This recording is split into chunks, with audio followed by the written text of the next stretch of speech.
So we're going to take this industrial protein production system we developed to make enzymes for feed, food, and fuel, so feeding and fueling the world, and move it over into healing the world.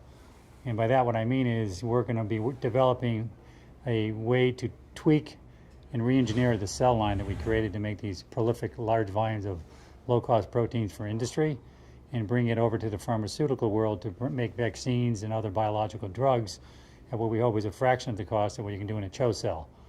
We think that there's an emerging need and a growing need for bringing lower cost drugs to make them more affordable to a wider group of patients.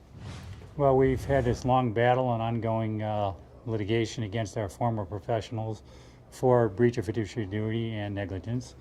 And 3 out of the 4 law firms have now settled with the company.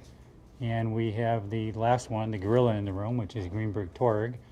And we are set for trial finally, 9 years later, in January of 2017.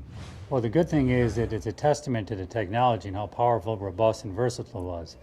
It's now proven in the industrial world by companies like BASF, Shell Oil, Codexis, Abengoa, and DuPont in the final sale to DuPont of the $75 million of the industrial biotech business. And it's very interesting because we had to do all of this with this black cloud overhead, and if we didn't have that, you can just imagine where we would have been. And the unfortunate thing is that it's delayed potential treatments for disease because we're now just focusing now on the pharma side. In 2007, we actually had made Humira. It was biologically active, but it's been sitting on a shelf because we didn't have the funds to move it forward. So that's one of the reasons why we sold off to DuPont, is we think that the biopharmaceutical opportunity is the biggest and brightest yet for our C1 technology. Yeah, so Sanofi Pasteur is obviously one of the world's largest vaccine companies.